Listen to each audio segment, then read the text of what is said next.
ये कहानी एक छोटे से शहर की है जहां एक पुराना ब्यूटी पार्लर बरसों से बंद था। आसपास के लोग कहते थे कि यहां किसी आत्मा का वास है और कोई भी रात के समय इस पार्लर के करीब भी नहीं भटकता। लेकिन माया, एक युवा ब्यूटिशियन, ने इन बातों को अंधविश्वास मानकर नजरअंदाज कर दिया और उसने इस पार्लर को नए सिरे से चलाने का फैसला किया।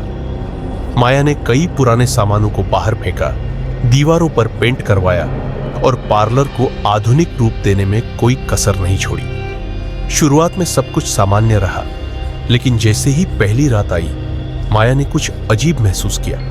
उसे लगा जैसे कोई उसके आसपास ही सांसें ले रहा है। हालांकि उसने सोचा कि शायद ये उसकी थकान का नतीजा है। लेकिन अगले दिन जैसे ही वो दोबारा पार्लर पहुंची, उसने पाया कि कुर्सियां अपनी जगह से हिली हुई थी और शीशों पर अजीब निशान बने हुए थे, जैसे किसी ने खरोंचा हो। अगर आपको ये कहानी अच्छी लग रही है तो चैनल को सब्सक्राइब जरूर करें ताकि आप ऐसी और कहानियां मिस न करें। एक रात माया ने अपनी एक सहेली को पार्लर बुलाया ताकि उसे कुछ देर का साथ मिल सके। दोनों चाय पीते हुए बातें कर रही थी कि तभी लाइट्स झपकने लगी। माया ने देखा कि शीशे में उसकी परछाई के अलावा किसी और की भी परछाई थी।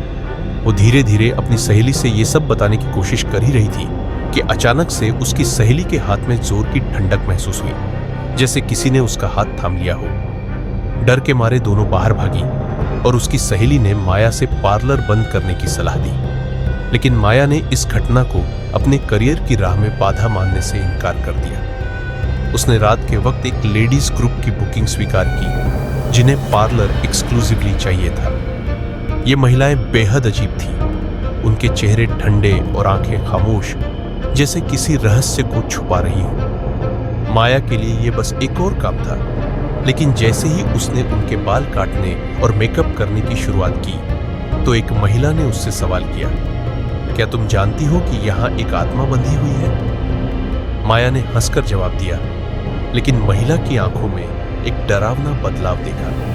तभी पार्लर में अचानक बिजली गुल हो गई और चारों ओर गहरी खामोशी छा गई। उस अंधेरे में माया को किसी की भारी सांसें सुनाई देने लगी। उसकी सांसें थमने लगी। उसे लगा जैसे कोई पीछे से उसे घूर रहा हो। उसने दरवाजे की ओर भागने की कोशिश की, लेकिन दरवाजा खुद ब खुद बंद हो गया था। अगर आप अब तक इस कहानी में डूब चुके हैं तो चैनल को सब्सक्राइब करना न भूलें ताकि आप इसी तरह की और कहानियां देख सकें। माया ने चारों ओर देखा और एक तेज चीख उसके कानों में गूंज उठी।